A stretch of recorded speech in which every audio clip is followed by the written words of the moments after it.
Kabar pagi hari ini, saya percaya kita adalah orang-orang yang berkemenangan di dalam Tuhan. Tiap hari kita mencari Tuhan, mencari hadirat Tuhan. Saya yakin bahwa Tuhan sangat-sangat mengasihi kita dan menolong kita. Pagi hari ini untuk mengerti firman Tuhan ya. Di hari ini saya menggantikan Pak Edi. Sebenarnya jadwalnya Pak Edi ya, cuma Pak Edi lagi dalam kondisi kurang sehat ya, lemah tubuh.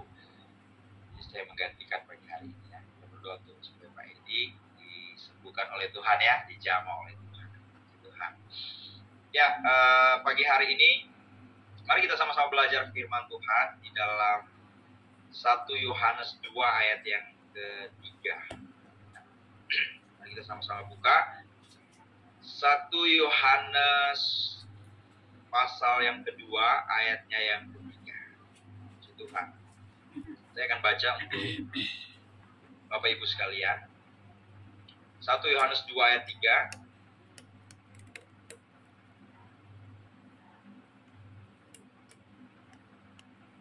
Tetapi 1 Yohanes 2 ayat 5 sampai ayat yang ke-6 ya. Mohon maaf. 1 Yohanes 2 ayat 5 sampai ayat yang ke-6 ya. Tetapi barang siapa menuruti firman-Nya, di dalam orang itu sungguh sudah sempurna kasih Allah. Dengan itulah kita ketahui bahwa kita ada di dalam Dia. Barang siapa mengatakan bahwa ia ada di dalam Dia, ia wajib hidup sama seperti Kristus telah hidup. Ya, puji Tuhan. Pagi hari ini saya mau berbicara tentang hidup sama seperti Kristus. Ya, saudaraku yang dikasihi oleh Tuhan, firman Tuhan dengan sangat jelas mengatakan di sini bahwa barang siapa menuruti firman-Nya, menuruti firman Allah, di dalam orang itu sudah ada kasih yang sempurna, yaitu kasih yang dari Allah. Ya. Dan ketika kita sudah menuruti firman Tuhan dan kasih Allah ada di dalam hidup kita, maka kita ada di dalam Tuhan. Ya. Hidup kita tidak lagi di luar Tuhan, tetapi kita ada di dalam Tuhan. Dan barang siapa mengatakan ia ada di dalam Dia, nah ini saudara, ia wajib ya, hidup sama seperti Kristus telah hidup. Saudaraku yang dikasihi oleh Tuhan, kalau Alkitab mengatakan wajib ya, berarti itu harus kita lakukan, saudara ya. Tentang bagaimana kita hidup sama seperti Kristus. Saudara. Nah, hidup sama seperti Kristus itu merupakan kehendak Bapa, saudara ya. Karena Yesus berkata di dalam Matius 5 ayat yang ke-48, karena itu haruslah kamu sempurna sama seperti Bapamu yang di sorga adalah sempurna. Ya. Untuk menuju kepada kesempurnaan hidup, saudara, maka kita harus ya dan wajib untuk hidup sama seperti Kristus. Nah, Rasul Paulus juga menegaskan di dalam Roma 8 ayat 29, di sana dikatakan sebab semua orang yang dipilihnya dari semula, mereka juga ditentukannya dari semula untuk menjadi serupa dengan gambaran anaknya. Ya, catat ya, kita garis bawahi kata di sini ya. Serupa dengan gambaran anaknya, supaya ia, anaknya itu menjadi yang sulung di antara banyak saudara. Bapak Ibu yang dikasihi oleh Tuhan, kita mengaku bahwa kita adalah orang Kristen, orang yang percaya kepada Tuhan. Tetapi bukan hanya sekedar mengakui bahwa kita adalah orang Kristen, orang yang percaya kepada Tuhan, tetapi lebih daripada itu kita harus wajib hidup sama seperti Kristus. Jadi kalau ada orang Kristen mengatakan bahwa dia adalah orang percaya, tetapi dia tidak hidup sama seperti Kristus, maka firman Tuhan belum ada di dalam hidup. Ya, karena kalau orang yang sudah benar-benar diubahkan oleh Tuhan, orang Kristen yang sudah benar-benar mengalami pertobatan yang sejati, dia harus hidup sama seperti Kristus. Artinya apa? Dia mengenai kehidupan Kristus. Ya. Dia meneladani cara-cara hidup Kristus ketika dia melayani di dunia ini, saudara ya. Jadi bukan hanya sekedar bilang bahwa kita orang yang percaya, kita beribadah, ya, kita berdoa, kita menyembah Tuhan, tetapi apakah hidup kita ini benar-benar meneladani Kristus di dalam kehidupan kita, saudara? Nah, pagi hari ini, saudara, saya mau kita belajar ya tentang hal ini, saudara. Ini merupakan sesuatu yang penting, ya. Ini merupakan sesuatu yang fundamental di dalam kekristenan kita, saudara. Karena kekristenan mengajarkan, saudara, bahwa kalau kita tidak hidup serupa dengan Kristus, maka kita belum meneladani firman Tuhan di dalam kehidupan kita. Kita belum benar-benar hidup menjadi orang yang percaya, saudara ya. Karena tanda orang yang percaya kepada Tuhan, tanda orang yang sudah mengalami pertobatan, dia hidup meneladani Kristus di dalam kehidupannya. Ya, ini tidak bisa ditawar-tawar, saudara ya. Kehidupan seperti Kristus, ya, kehidupan menjadi orang-orang yang menuruti firman-firmannya. Ya, ini tidak bisa ditawar, ini harus dilakukan di dalam setiap kehidupan kita. Nah, kita mau belajar di sini, saudara, bagaimana kita hidup seperti Kristus. Seperti apa sih hidup serupa dengan Kristus? Ada dua hal yang saya mau bagikan di sini, saudara ya, bagi kita semua, supaya kita hidup serupa dengan Kristus. Apa sih yang diteladani oleh Kristus ketika dia melayani kita, saudara ya? Saudara, saya mencatat di sini, saudara, bahwa hidup serupa dengan Kristus adalah hidup yang berkualitas. Itu yang pertama. Ya, hidup yang berkualitas. Saudaraku yang dikasih oleh Tuhan, contoh dan teladan yang nyata kita bisa lihat dari Kristus. Bagaimana dia menjalani kehidupannya. Bagaimana dia menjalani pelayanannya. Yesus menjalani hidup yang benar-benar bermanfaat bagi orang lain. Karena hidupnya sangat berkualitas. Yesus ketika dia melayani, dia tidak pernah menghabiskan waktu-waktunya dengan hal-hal yang sia-sia. Tetapi benar-benar hidupnya berkualitas. Pelayanannya juga berkualitas, saudara ya. Jadi orang yang hidup serupa dengan Kristus, hidupnya haruslah hidup yang berkualitas. Pelayanannya haruslah pelayanan yang berkualitas. Hidupnya haruslah hidup yang bermanfaat bagi orang lain, bukan hidup yang merugikan orang lain. Yesus ketika dia melayani, dia tidak pernah merugikan orang lain, melainkan dia selalu menolong orang lain, selalu membantu orang lain. Ya, setiap kesempatan dia selalu berdoa untuk orang lain. Inilah hidup yang berkualitas yang dicontohkan oleh Yesus. Hidupnya untuk melayani, saudara ya. Hidupnya untuk melayani, karena di dalam Matius 20 ayat 28 dikatakan bahwa aku datang bukan untuk dilayani, tetapi untuk melayani. Hidupnya dia melayani, dimanapun dia pergi dan berada, dia selalu melayani. Sehingga ketika Yesus melayani orang-orang yang ada di zaman Alkitab, saudara, bagaimana dia selalu membawa dampak, ya. Dia selalu membawa dampak yang luar biasa bagi orang-orang yang dia layani, saudara. Sehingga banyak orang yang dia layani mengalami pertobatan, mengalami pemulihan, mengalami kelepasan, dan banyak hal lagi yang dilakukan oleh Yesus yang harus kita teladani. Nah, hidup yang berkualitas yang harus kita jalani setiap hari adalah hidup meneladani Kristus. Memang seperti itu, saudara. Karena Kristus adalah contoh yang paling nyata. Teladan yang paling nyata yang harus kita ikuti. Ketika orang menyebut pertama kali orang Kristen, artinya apa? Orang yang mengikut Kristus, orang yang meneladani Kristus, orang yang benar-benar mencontoh apa yang dilakukan oleh Kristus. Itulah yang disebut orang Kristen. Ya. Tetapi apabila ada orang yang mengaku Kristen, tetapi dia di luar Kristus, orang yang tidak meneladani firman Tuhan seperti apa yang Kristus sampaikan, maka saya ragu kalau dia adalah orang Kristen yang sejati, saudara ya.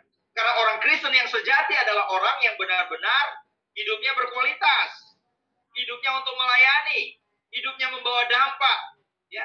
Bahkan ketika dia menyampaikan firman Tuhan, ketika dia menginjil, banyak orang yang akan percaya kepada Yesus, banyak orang akan dipulihkan, banyak orang akan dilepaskan.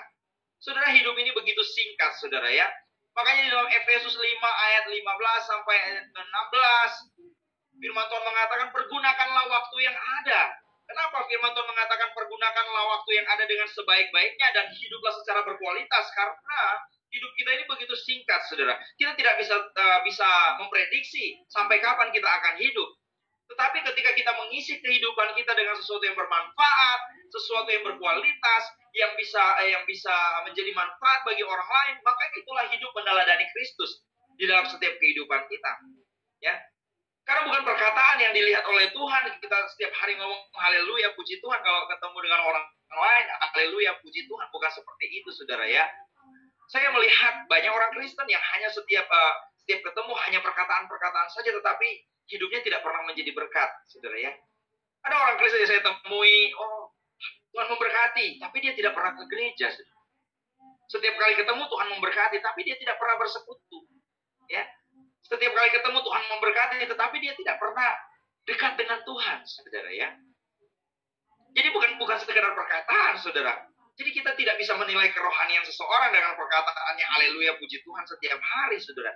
Tetapi kita bisa melihat seseorang yang benar-benar hidup seperti Kristus bukan karena perkataan yang setiap hari shalom, haleluya puji Tuhan, bukan. Tetapi hidup yang meneladani Kristus adalah hidup yang berkualitas, saudara. Setiap hari hidupnya untuk melayani Tuhan, bukan untuk dilayani. Kalau kita masih merasa kita harus dilayani, berarti kita tidak ada kerendahan hati di dalam kehidupan kita. Tetapi Yesus yang adalah Tuhan, dia juga mau melayani kita. Nah, kita harus meneladani itu. Kalau ada dalam pikiran kita, dalam hati kita, supaya orang melayani kita, supaya orang memberikan penghormatan kepada kita, kita belum meneladani Kristus di dalam kehidupan kita. Tetapi ketika kita sudah mengalami perubahan, dan kita mulai meneladani Kristus di dalam kehidupan kita, kita hidup untuk melayani, bukan lagi hidup untuk dilayani. Tetapi kita berusaha untuk hidup ini melayani. Dimanapun kita pergi dan berada, kita selalu membawa dampak kepada orang-orang yang ada di sekitar kita, sehingga banyak orang menjadi percaya kepada Kristus lewat kehidupan kita, lewat kualitas kehidupan kita yang kita tunjukkan setiap hari, saudara ya. Orang Kristen yang hidupnya berkualitas akan selalu, saudara ya, menunjukkan keteladanan seperti apa yang dilakukan oleh Kristus. Akan selalu melakukan firman Tuhan di dalam kehidupannya. Karena firman Tuhan katakan tadi bahwa ketika engkau sudah meneladani firman Tuhan, maka Kristus ada di dalam hidupmu, hidupmu menjadi bermanfaat, hidupmu menjadi berkualitas, dan engkau wajib untuk hidup sama dan serupa dengan Kristus. Karena kita adalah gambaran Kristus yang nyata. Saudara, karena kita diciptakan menurut gambar dan rupa Allah, saudara ya. Tuhan mau kita melakukan perbuatan-perbuatan, Tuhan mau kita melakukan tindakan-tindakan kita yang sesuai dengan firman Tuhan. Itu yang kita tunjukkan setiap hari. Jadi bukan hanya hanya sekedar perkataan kita. Banyak orang bisa menyampaikan sesuatu, bisa menyampaikan semangat kepada orang lain, bisa menyampaikan khotbah, saudara. Tetapi bagaimana kehidupannya sehari-hari, saudara? Apakah itu sesuai yang dia khotbahkan? Apakah itu sesuai dengan apa yang dia sampaikan kepada orang lain, saudara? Yang paling penting adalah kehidupan kita, saudara. Setiap hari, saudara. Harus selaras dengan apa yang kita sampaikan. Harus selaras dengan apa yang kita ucapkan. Jangan sampai orang Kristen hanya bertobat di gereja, saudara. Tetapi di rumah tidak pernah bertobat, saudara ya. Jangan sampai orang Kristen hanya terlihat kudus di gereja, saudara. Tetapi di rumah tidak kudus lagi, saudara. Nah, inilah yang mau dibahas oleh firman Tuhan pagi hari ini. Jangan sampai kehidupan kekristenan kita seperti kuburan yang berlabur putih, saudara ya. Kelihatan putih di luar, tetapi di dalam penuh dengan tulang belulang, ya, kebusukan, saudara ya. Dan Tuhan mau melihat setiap kehidupan kita setiap hari. Apakah kita yang sudah bertobat, mengaku percaya kepada Tuhan, itu benar-benar hidup serupa dengan Kristus atau serupa dengan dunia ini, saudara? Karena banyak orang Kristen tidak benar-benar menampilkan kehidupan yang ada di dalam Kristus, tetapi lebih banyak menampilkan kehidupan yang tidak berkualitas seperti yang dilakukan oleh dunia. Ya. Seperti yang dilakukan oleh orang-orang yang tidak mengenal Tuhan. Tidak hidup meneladani Kristus. Ya, orang lain marah, orang Kristen malah mendendam. Ya. Orang lain ada kata-kata yang menyinggung, langsung kepahitan, langsung kecewa. Tidak benar-benar meneladani Kristus di dalam kehidupannya. Jadi kalau kita masih ada kepahitan di dalam kehidupan kita, masih ada tunggang kita, ya, suka kita di dalam kehidupan kita mengaku kita orang Kristen, kita percaya kepada tidak benar-benar meneladani Kristus di dalam kehidupan kita. Karena kalau kita meneladani Kristus di dalam kehidupan kita, bagaimana Kristus menjalani pelayanannya, bagaimana dia diolok-olok, bagaimana dia dihina, bagaimana dia difitnah, tetapi Yesus tidak pernah membalas. Ya. Kalau katakan bahwa ya Bapak ampunilah mereka karena mereka tidak tahu apa yang mereka perbuat. Nah, hidupnya benar-benar berkualitas, menjadi berkat, saudara ya, bagi orang lain, saudara. Bagaimana kita menjalani kehidupan seperti itu? Kalau kita benar-benar sekali lagi benar-benar mengaku bahwa kita adalah anak Tuhan, kita adalah anaknya Yesus, harus bukti apa yang bukan kemudian bertolak belakang dengan apa yang Yesus lakukan. Sedikit-sedikit kepahitan, sedikit-sedikit tersinggung, saudara ya.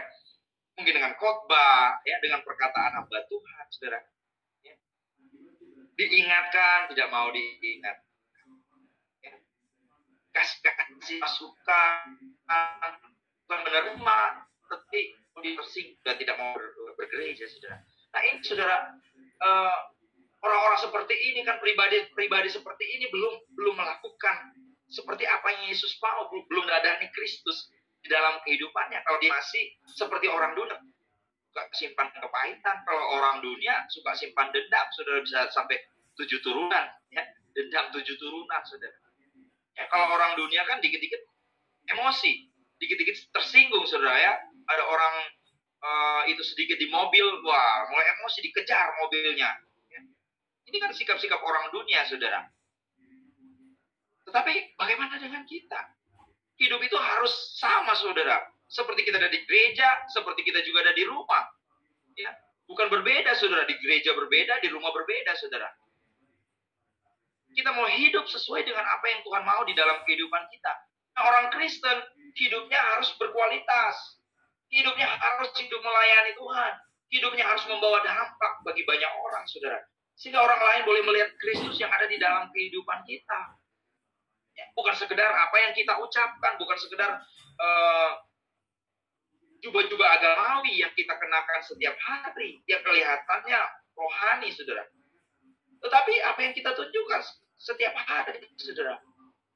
Kita menghabiskan waktu kita untuk hidup yang berkualitas, saudara ya. Yesus menghabiskan seluruh kehidupannya, habiskan waktunya untuk melayani. Hidupnya itu tidak pernah diisi oleh sesuatu yang tidak bermanfaat. Bagaimana dengan kehidupan kita sebagai orang Kristen? Hari-hari ini apakah kita menjalani kehidupan kita hidup yang berkualitas, ataukah kita justru membuang-buang waktu dengan hal-hal yang tidak berkualitas? Ya. Ya, saudara ya. Apa yang kita kita perbincangkan dengan handphone kita, saudara, setiap hari? Jangan-jangan kita sudah bilang mengaku bahwa kita hidup di dalam Kristus, hidup melayani Tuhan, tetapi yang kita bicarakan di WA kita selalu gibah kepada orang lain, ya. Selalu menggosipkan orang lain, selalu mencari celah kesalahan orang lain, selalu menghakimi, ya. Ya, pertama-tama enak WA-nya, Shalom. Oh, saya jujur, saudara, saya punya teman yang seperti ini, saudara ya. Ini kalau kita nggak kuat-kuat hati, saudara, kita bisa ikut dengan dia. Karena setiap kali dia WA, saudara ya, itu selalu pembukaannya enak, saudara. Shalom, apa kabar? Tapi di bawahnya, saudara, tahu nggak? Mulai membicarakan orang lain, saudara. Ya, dan lebih cilakanya lagi, dia itu hamba Tuhan, saudara ya. Dia hamba Tuhan, saudara ya. Setiap kali saya baca WA-nya itu saya lihat, kenapa? Yang dibicarakan yang inilah, yang itulah, yang ini. Ternyata saya tahu. Ya, dia begini-begini. Ini. Enggak, yang teman kita ini, yang melayani, yang pendeta ini begini-begini orangnya. Setiap hari itu yang saya sebenarnya sudah malas ya, saya mau balas sebenarnya. Ya, saya sebenarnya mau, karena apa? Setiap hari WA-nya seperti itu, saudara ya. Berhenti, saudara. Ya, kalau tidak WA, dia telepon, saudara. Oh, kalau telepon, ya itu bisa berjam-jam, saudara, membicarakan online. Nah, bagaimana sikap kehidupan kita, saudara, sebagai hamba Tuhan, sebagai orang Kristen, saudara? Apakah ini yang dinamakan hidup yang berkualitas, saudara? Mestinya kalau berkualitas kita nggak membicarakan orang lain, nggak menghakimi orang lain, saudara. Di dalam pembicaraan kita, di dalam WA kita, saudara. Di dalam kita menghubungi orang lain, kita ya. Kalau kita hidup meneladani Kristus, yang kita bicarakan itu firman Tuhan, bukan membicarakan orang lain. Saling menguatkan, saling memberikan motivasi, saling mendukung, saudara. Ya kadang-kadang sudahlah, kita doakan saja. Sama-sama berdoa. Kalau kita tahu begitu, ya kita doakan. Bukan kita tambah kita salahkan, tambah kita hakimi. Ya karena gini, kita bukan juga manusia yang sempurna, saudara. Ya, kita nggak bisa menghakimi orang lain, saudara. Kalau kita hidup kita sendiri, ya belum, saya pun punya banyak kesalahan. Ya, kalau saya menghakimi orang lain, ya itu berarti ya saya sudah menjadi seperti Tuhan. Ya, karena penghakiman itu haknya Tuhan, saudara ya. Makanya dalam kehidupan kita, apa yang kita bicarakan sehari-hari di dalam WA kita, di dalam pembicaraan kita kepada orang lain, di tengah-tengah keluarga kita harus benar-benar punya kualitas di dalam apa yang kita bicarakan, di dalam apa yang kita lakukan, saudara. Bukan sekedar kita berkata-kata, saudara, tetapi tunjukkan di dalam kehidupan kita sehari-hari, saudara ya. Amin. Ya, puji Tuhan. Yang kedua, saudara, untuk menjadi serupa dengan Kristus tentunya kita harus menjadi teladan, saudara ya. Jadi teladan. Ya. Di dalam 1 Timotius 4 ayat 12, jadilah teladan di dalam perkataanmu. Janganlah seorang menganggap kau rendah karena kau muda. Jadilah teladan dalam perkataanmu, dalam tingkah lakumu, ya, dalam kasihmu, dalam kesetiaanmu, dalam kesucianmu. Ini penting sekali untuk kita ketahui, saudara, untuk kita pelajari. Jadi teladan perkataan, saudara. Perkataan kita itu harus jadi teladan. Nah, Amsal 4 ayat 24, ya jangan ada bibir yang berdolak dalik, saudara ya. Bibir yang serong, itu tidak disukai oleh Tuhan. Artinya perkataan bisa dipercaya. Apa yang kita katakan itu bisa kita pegang. Apa yang kita katakan itu yang kita lakukan, saudara ya. Kalau kita nggak bisa dipercaya dalam perkataan kita, pasti segala sesuatu juga tidak bisa dipercaya. Karena orang, siapa diri kita itu dilihat dari perkataan kita. Ya, kita adalah apa yang kita katakan. Ya, kalau kita tidak bisa pegang perkataan kita, maka pastilah ada hal-hal lain yang kita sembunyikan, saudara ya. Kan orang yang tidak jujur banyak menyembunyikan kesalahan-kesalahan. Karena orang yang tidak jujur banyak menyembunyikan rahasia-rahasia terbesar di dalam hidup. Ya. Kenapa? Karena dia tidak bisa dipercaya, karena dia tidak bisa dipegang perkataannya, saudara. Nah, kita yang sudah percaya sama Tuhan, meneladani Kristus, perkataan harus bisa dipercaya. Saudara, jangan hari ini tempe, besok kedelai, saudara ya. Tempe delay, saudara ya. Nggak bisa dipercaya, saudara. Perkataan kita harus kita bisa pegang, saudara. Makanya jangan gampang mengucapkan janji, saudara, kalau kita nggak bisa melakukan. Maka firman Tuhan, jangan bernasar kalau engkau tidak bisa melakukan. Jangan cepat mengucapkan sesuatu, jangan cepat berkata-kata. Malah firman Tuhan katakan lambat untuk berkata-kata, saudara ya. Firman Tuhan katakan seperti itu. Karena apa? Ini lidah ini loh, saudara, lidah tidak betul. Kecepatan orang berkata-kata itu bisa lebih cepat dari pesawat, saudara ya. Karena kalau dia lontar sesuatu itu bisa lebih cepat pesawat komersil yang sering kita naiki untuk kita pergi kemana-mana. Kecuali pesawat supersonik ya, yang kecepatannya bisa melebihi kecepatan orang berbicara, saudara. Mungkin ada ya seperti itu, saudara. Kenapa? Ketika kita berkata, saudara, itu tidak bisa ditarik kembali, saudara. Ketika kita berjanji, itu tidak bisa ditarik kembali, saudara. Nah, kalau orang sudah terbiasa berjanji dan dia merasa nyaman dengan janjinya itu dan tidak pernah menepati, ya, dan dia berkata-kata dengan entengnya, kemudian dia tidak bisa memegang perkataannya, tidak bisa dipercaya. Nah, ini tidak bisa menjadi teladan, karena Tuhan bilang jadilah teladan. Kenapa? Perkataan yang paling pertama dikatakan di dalam firman Tuhan, ya, di dalam 1 Timotius 4 ayat 12, jadilah teladan. Perkataan terlebih dahulu. Karena banyak orang jatuh di dalam perkataan. Karena banyak orang jatuh di dalam perkataan. Banyak orang tidak bisa menjaga integritas apa yang diucapkan. Karena begitu seseorang mengucapkan kata-kata, yang bisa menyakiti orang lain, saudara. Nah itu akan terus ada di dalam hati orang yang kita ucapkan, ya, kata-kata yang menyakitkan. Seperti paku sudah dipaku di tembok, saudara, walaupun sudah dicabut, tapi dia akan menyisakan bolong-bolong, saudara. Ya, begitu juga perkataan orang yang suka menyakiti orang lain.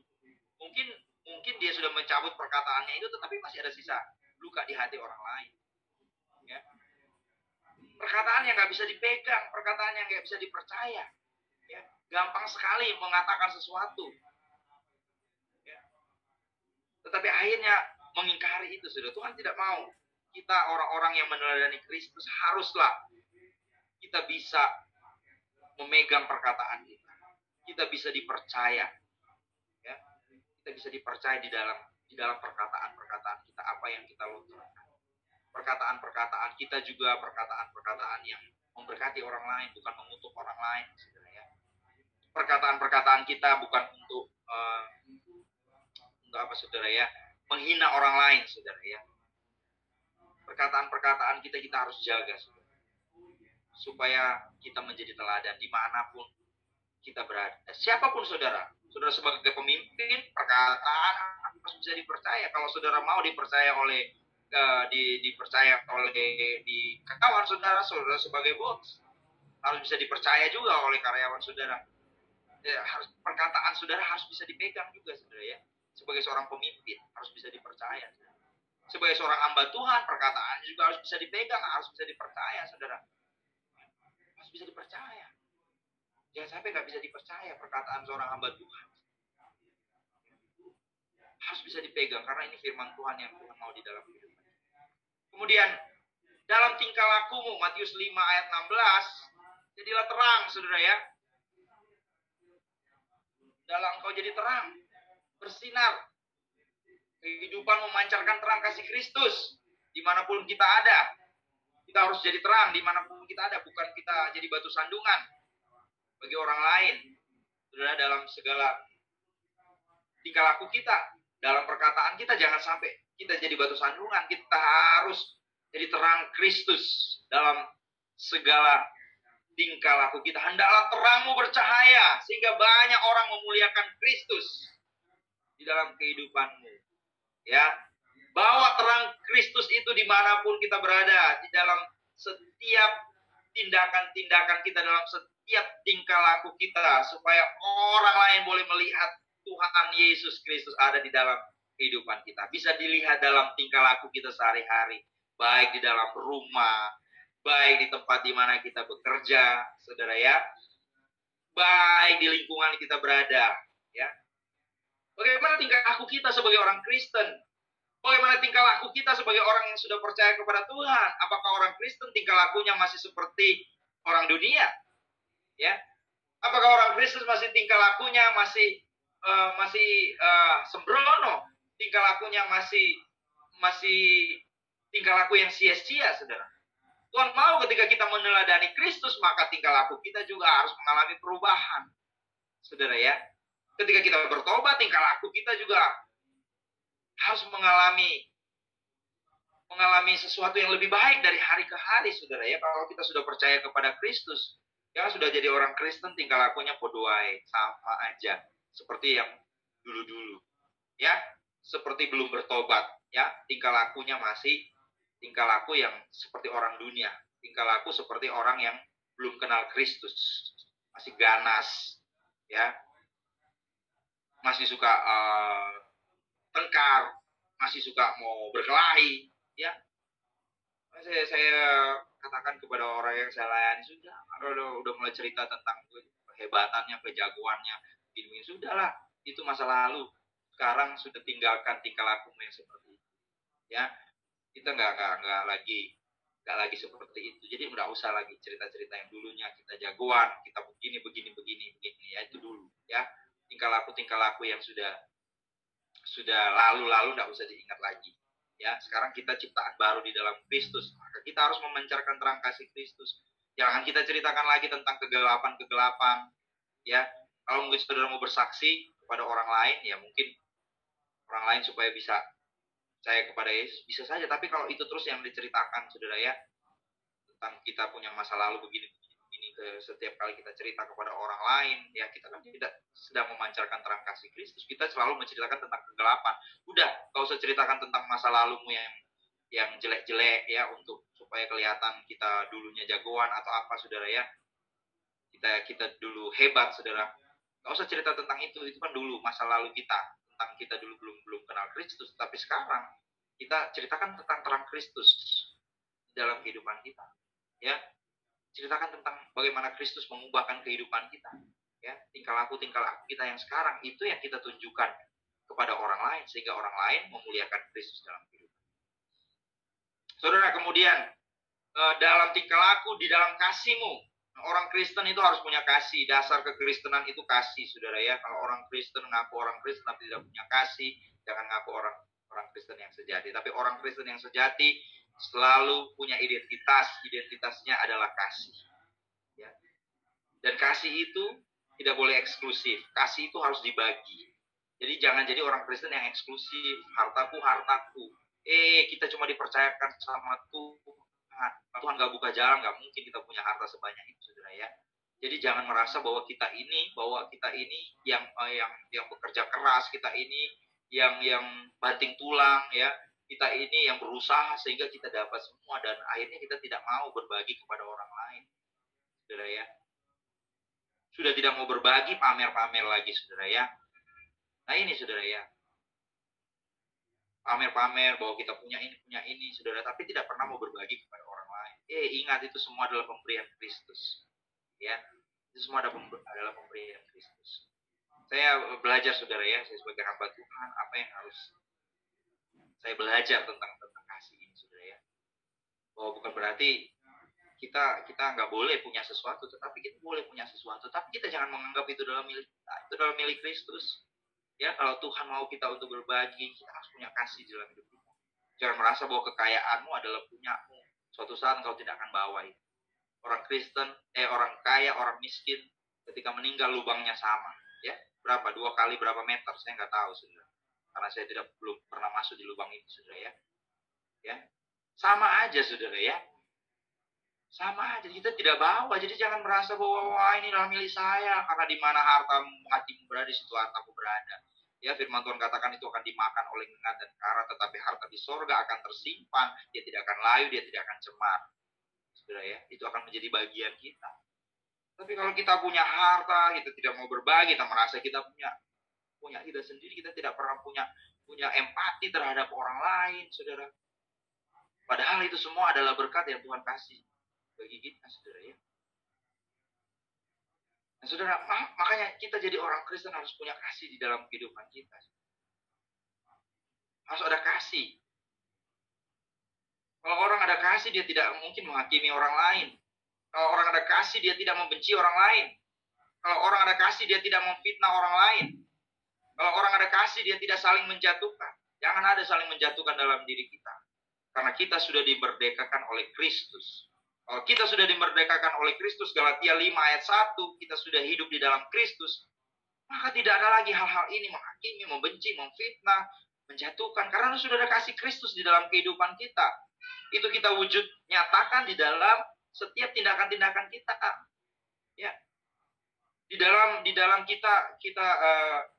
kita mengelola berkat Tuhan yang Tuhan kasih di dalam kehidupan kita, saudara ya.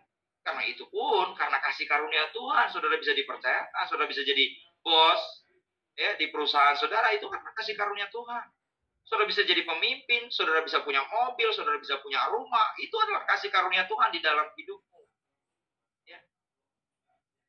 Jaga terus itu, supaya kasih karunia Tuhan itu terus nyata di dalam kehidupan kita. Dengan kita punya kasih, orang Kristen kalau nggak punya kasih, waduh, ya.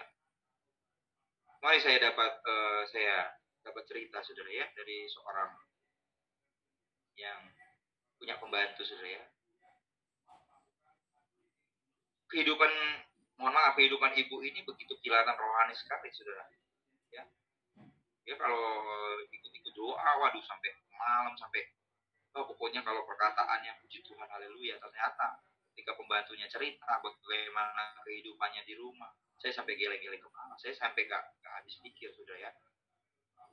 Pembantunya nggak boleh istirahat, ya. dimarahi terus, caci maki terus setiap hari, saudara ya. Caci maki terus, tidak bisa istirahat sedikit pun, harus kerja terus, saudara ya. Kemudian selalu ditindas, saudara ya. Ini diceritakan oleh pembantunya, sudah sampai mau keluar hari ini, saudara ya. Sudah satu kehidupan yang sangat bertolak belakang, saudara ya.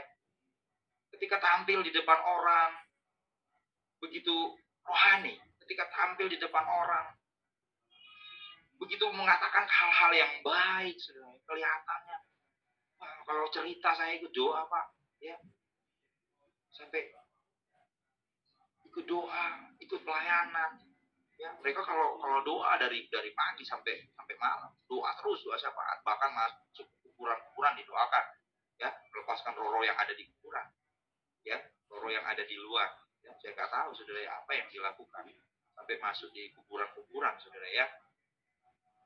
Mungkin penginjilan kepada orang mati, saya nggak tahu. Yang diceritakan itu, saudara ya, kehidupan yang rohani, saudara ya, kehidupan yang luar biasa, saudara ya. Bahkan kalau pelayanan, wah, saudara ya, udah pakai jubah-jubah, saudara, dengan tari-tarian, saudara ya, seperti malaikat di sorga, saudara ya, seperti itu, saudara ya. Dia menunjukkan semua, saudara ya. Dia menunjukkan gambar-gambarnya, foto-fotonya dia, tapi ternyata tidak ada kasih, saudara. Jadi jangan kita berkata bahwa kita ini rohani, tapi kita tidak membantu saja, kita tidak kasih. Orang yang bekerja di rumah kita tidak kasih. Ya. Kita tidak berikan kesempatan, hak mereka untuk beristirahat. Hak mereka, saudara. Ya, walaupun mereka kita gaji, walaupun mereka bayar. Kalau kita merasa kita orang Kristen yang sejati, hidup kita justru menjadi teladan. Ya.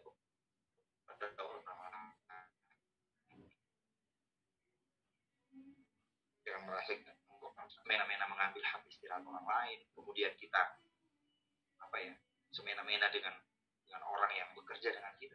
Tuhan nggak mau seperti itu, saudara. Tuhan mau kita harus punya kasih di dalam hidup. Orang Kristen itu harus punya kasih. Jadi ngomong kasih, sudah mempraktekkan itu di dalam kehidupan kita. Jangan ngomong kasih, jangan ngomong kita melayani Tuhan, tapi kita tidak pernah membuktikan kasih di dalam kehidupan kita. Ya, jangan ngomong, saudara. Makanya saya berdoa sama Tuhan, apa yang harus saya lakukan, Tuhan, ketika jemaat-jemaat saya datang kepada saya menceritakan tentang pergumulan mereka, apa yang harus saya lakukan? Saya berdoa sama Tuhan, Tuhan buka jalan. Ya,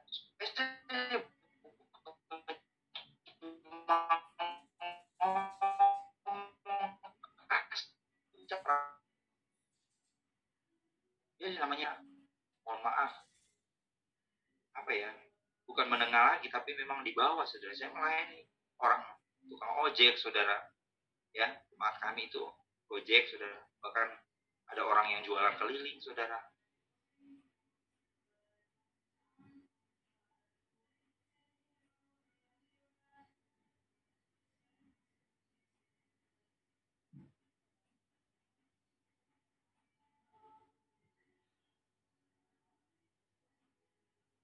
Tentang kasih, tetapi tidak pernah mempraktekkan kasih itu di dalam hidup. Saya diuji dengan itu, saudara. Walaupun saya juga bergumul dengan kehidupan saya, saudara. Tapi saya bilang, Tuhan, apa yang harus saya lakukan? Ya, ketika mereka datang, Pak, mau pindah kos, Pak, tapi lagi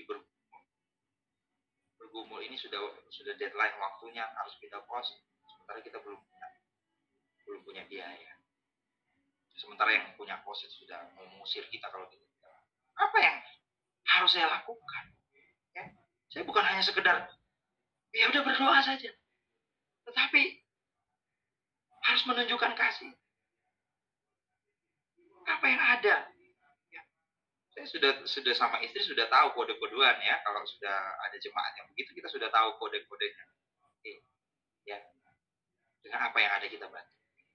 Ya, walaupun kita juga sendiri, tapi kita harus mempraktekkan kasih. Masa sih saya bilang sama istri kita itu berkhotbah, kita itu hamba Tuhan, suka khotbah tentang kasih, tapi kita tuh nggak pernah mempraktekkan kasih. Gimana? Saatnya kita praktekkan kasih. Jemaat yang mendengar itu dia akan melihat. Di Bapak pendeta ngomong tentang kasih, ya, masih orang harus begini-begini, ya. Tetapi ketika kita mengeluh, Bapak pendeta cuma sekedar mendoakan. Ya. Makanya saya minta sama Tuhan, Tuhan tolong buka jalan untuk saya, supaya saya bisa, ya, berbagi kepada mereka.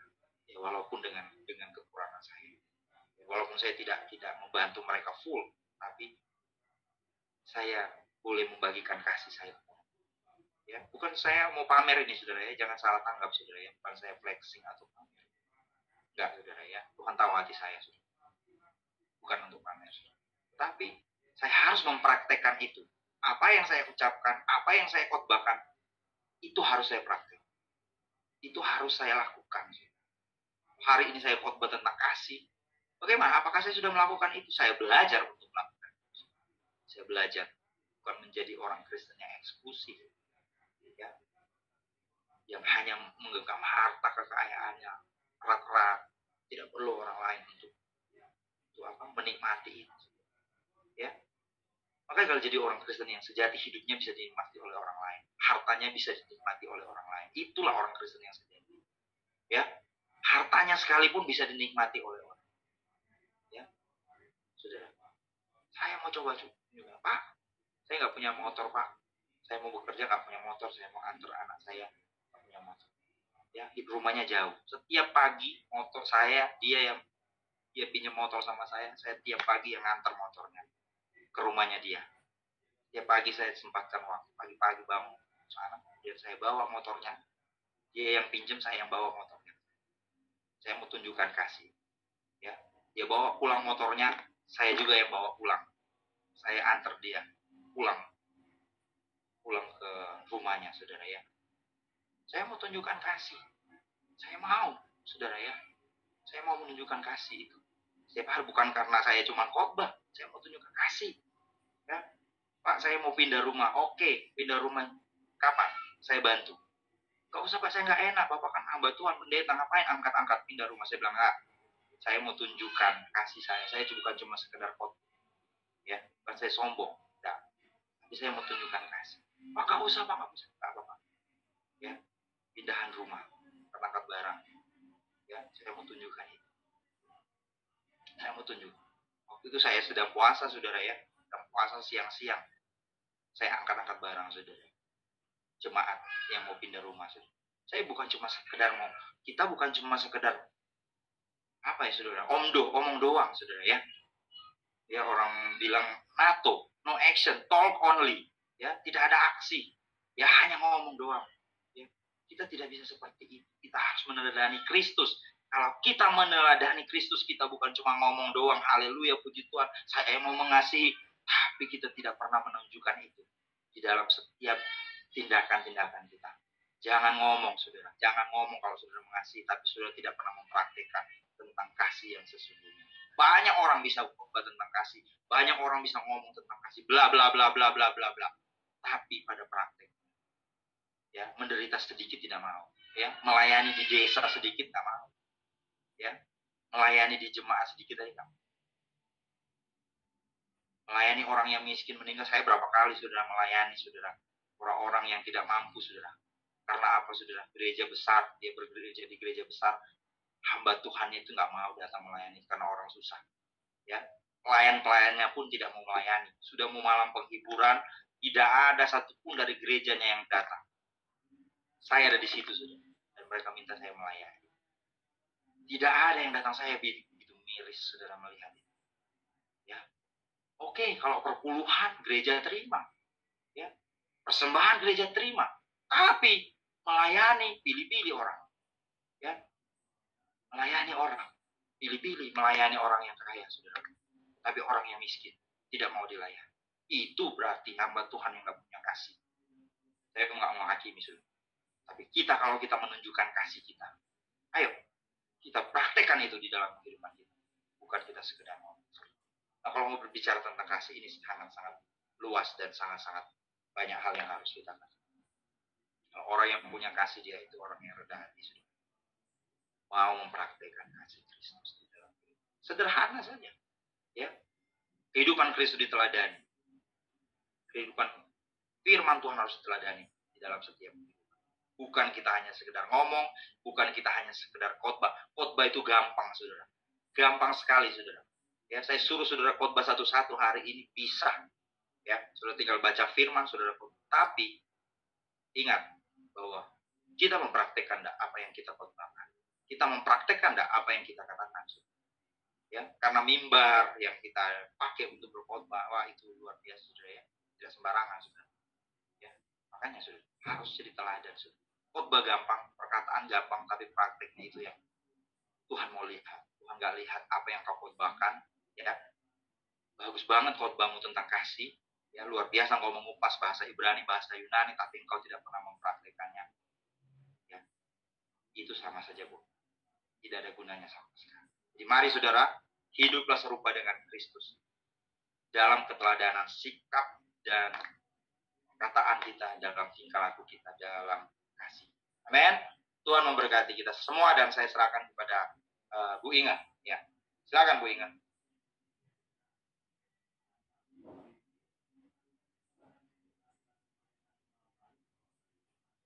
Ya, Bu Inga. Terima kasih Pak Nando, luar biasa memberkati Pak Nando.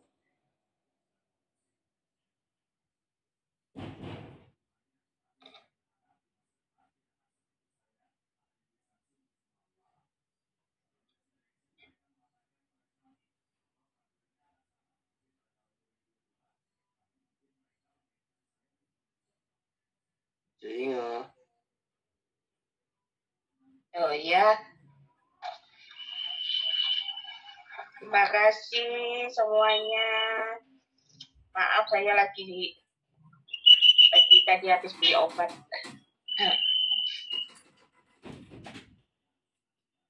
Pengumuman seperti biasa ya, Senin, Rabu, Jumat. Doa pagi.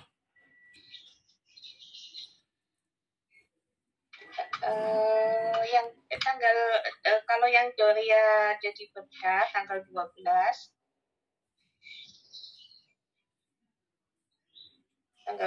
April di gereja. Kalau ada yang mau ikut ke Bandung tanggal 13 kita berangkat sampai tanggal 15. Ya, itu aja. Terima kasih untuk semuanya. Terima kasih untuk persembahan yang sudah diberikan. Tuhan berkati semuanya. Ya udah, itu aja pengumumannya. Terima kasih Pak Nando. Ya, baik. Bu, Tuhan memberkati. Ya. Kita akan tutup dalam doa. Sudah pagi hari ini, mari kita sama-sama berdoa. Bapak, terima kasih Tuhan untuk apa yang sudah Tuhan perbuat di dalam hidup kami, yaitu kasih-Mu yang sungguh besar yang telah menyelamatkan kehidupan kami, yang mengorbankan hidup-Mu untuk kami. Apabila hari-hari ini kurang meneladani dalam hidup kami mau Tuhan bahwa jadi di dalam kehidupan kami untuk kami lakukan setiap hari di dalam kehidupan, bahwa kami menjadi orang Kristus di dalam kehidupan. Bukan saudara kami membicarakan itu Tuhan, tetapi kami melakukan itu, kami mempraktekkan di dalam kehidupan kami sehari. Banyak orang bisa berkata-kata Tuhan dengan indah, tapi belum tentu bisa mempraktekkan dengan indah. Banyak orang Tuhan boleh berkhotbah, banyak orang Tuhan boleh menyampaikan sana sini Tuhan, tetapi apakah kami melakukan itu di dalam kehidupan kami? Kami mau jadi orang Kristen yang sejati, hidup dengan iman kami kepadamu Tuhan, dan kami boleh terus menjadi serupa dengan Kristus dalam kehidupan kami. Berikan kami kerendahan hati Tuhan dalam kami menjalani kehidupan kekristenan kami ya Tuhan. Kami tidak mau sombong dengan kekayaan kami, dengan apa yang kami miliki, apa yang kami peroleh sekarang Tuhan, karena semuanya itu dari Tuhan. Kalau kami sombong bisa diambil Tuhan sewaktu-waktu. Semua kekayaan Tuhan, semua posisi jabatan adalah milik Tuhan. Itulah sebabnya Tuhan, kami tetap Tuhan mengandalkan Engkau di dalam hidup kami. Kami terus berbagi kasih kami kepada orang lain, segala hal. Tuhan melihat nama Tuhan. Terima kasih Bapak, terima kasih Yesus. Biarlah datang firman Tuhan hari ini, datang di dalam hidup, mengguncang